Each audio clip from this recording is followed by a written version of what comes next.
Continuar dialogando? Tá tudo certo, vamos lá? Eu já o escutei, vamos lá, né? Continuando. Então vamos lá, a gente está falando da Paraíba. Então, acabamos de ver uma manifestação cultural paraibana. Então agora, nós vamos escutar o governador Ricardo Coutinho. Com a palavra, muito bem-vindo, boa tarde. Boa tarde. Boa tarde, companheiras. Muito boa tarde, companheiros. Boa tarde, caríssima presidente Dilma Rousseff. É um prazer enorme para o nosso Estado, para o nosso povo, tê-la aqui juntamente com toda a comitiva de ministros, assessores. E em seu nome eu cumprimento todos, evidentemente, para poder ganhar um certo tempo e nós podermos te escutar com mais clareza. Eu quero dizer, presidente, que a senhora está numa terra que cultiva a democracia participativa. De 2011 a 2015, 156 mil pessoas cadastradas passaram por grandes plenárias regionais para poder construir o orçamento desse Estado. É por isso que obras que antes, ou ações que antes eram tão distantes da população, hoje se tornam tão próximas. E é por isso também que eu saúdo esse momento do Dialoga Brasil como sendo um grande momento construtor de aproximações para superar desafios. A palavra, companheiras, queridas companheiras, a palavra nesse momento, mais do que para mim dialogar em torno de tantos problemas e questões fundamentais para o Brasil, mas eu queria colocar um sexto tema. É o tema do desafio que esse país, que esse povo tem diante de si. O Brasil está diante, o seu povo está diante de uma certa encruzilhada. Alguns sonham com algumas épocas em que determinadas regiões, como a nossa, só existiam no mapa, mas não existiam nas políticas públicas. Se via esta região que nós moramos, que é viável, que não é problema, mas que é uma solução, se via essa região simplesmente como uma região que não deu certo, como uma região que a cada seca se invadiam feiras e apareciam nas manchetes dos jornais nacionais da vida. Era assim que se via o Nordeste. Não se via a sua cultura, não se via a sua industrialização, não se via o seu turismo, não se via a sua perspectiva importante de crescimento, porque nós não tínhamos políticas públicas. Essas começaram a chegar. E começaram a chegar recentemente, de 12 anos para cá. Eu lembro, já tinha até alguns cabelos brancos, mas eu lembro em ter visto seca, estiagem aqui dentro, com ocupações de feiras, com as pessoas invadindo uma feira para poder ter o direito a comer. Nós estamos há 4 anos com estiagem violentíssima, talvez a mais violenta do último século.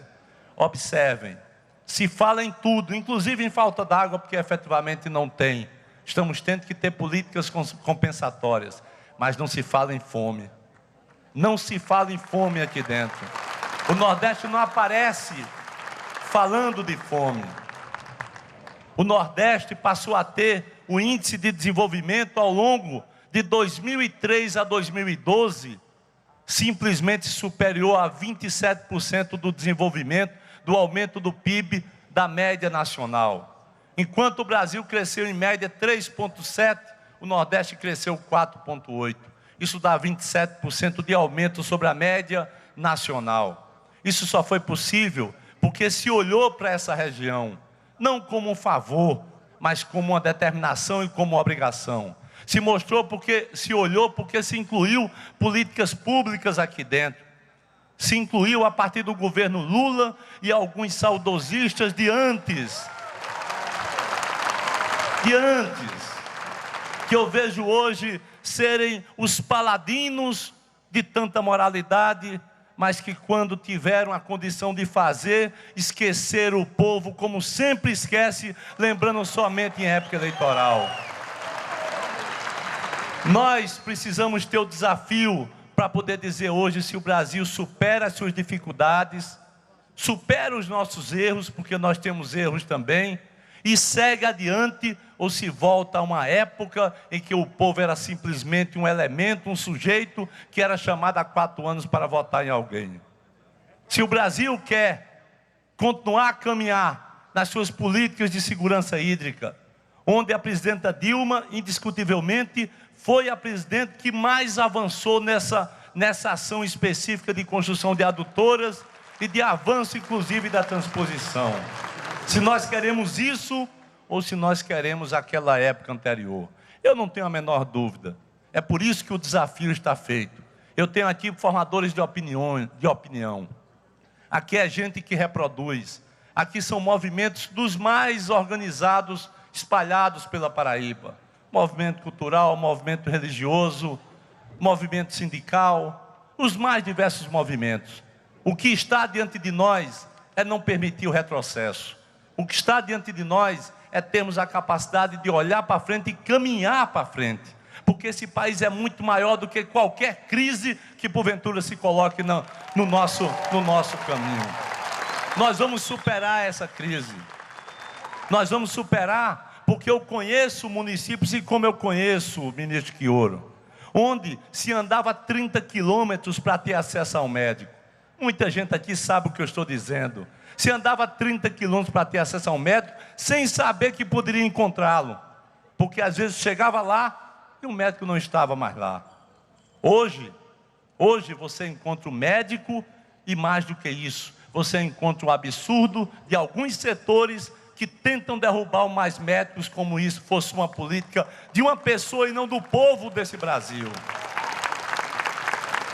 Eu não compreendo qual é o grau que move alguém que detém um mandato eletivo ou alguns para poder retirar um direito sagrado do nosso povo de ter acesso à saúde.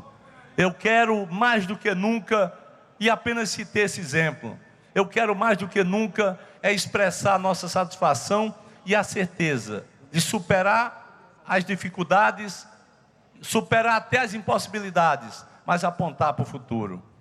Se aponta para o futuro unindo o povo através de um ideário, não é unindo o povo através de uma mega operação publicitária, onde se busca semear o terrorismo no seio da população, como se o país tivesse acabado. Esse país não acaba não, mesmo que alguns queiram. Mesmo que alguns queiram. Esse país é muito forte.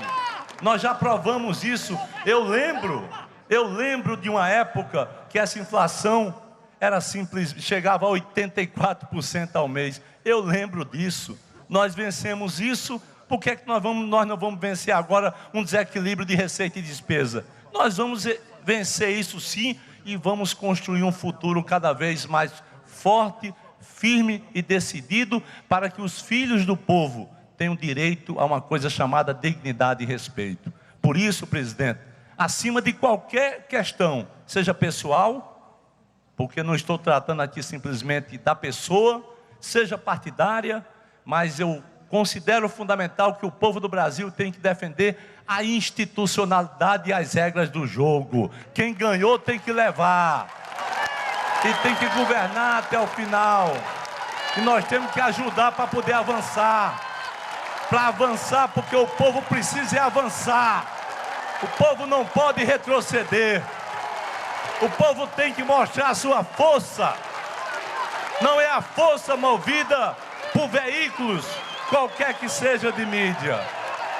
A força vem exatamente da nossa capacidade de compreender e avançar cada vez mais. Por isso, companheiros e companheiras, é que eu, nesse momento, me sinto profundamente feliz em tê-la aqui nesta grande obra que Vossa Excelência não teve a oportunidade de estar aqui para inaugurar, mas que foi feita para o povo e para desenvolver a economia. E mais do que nunca, um forte abraço a todos os povos do campo, da cidade, que aqui se reúnem para poder tratar de uma coisa chamada unidade do povo. Não esqueçam disso, unidade do povo. Para combater o retrocesso, nós temos que ter unidade. E a partir dessa unidade, pensar, construir o futuro e mudar as coisas que precisam ser mudadas. Não tenho a menor dúvida. Abraço, beijo no coração e até a próxima. Obrigado. Muito bom! É isso aí, gente!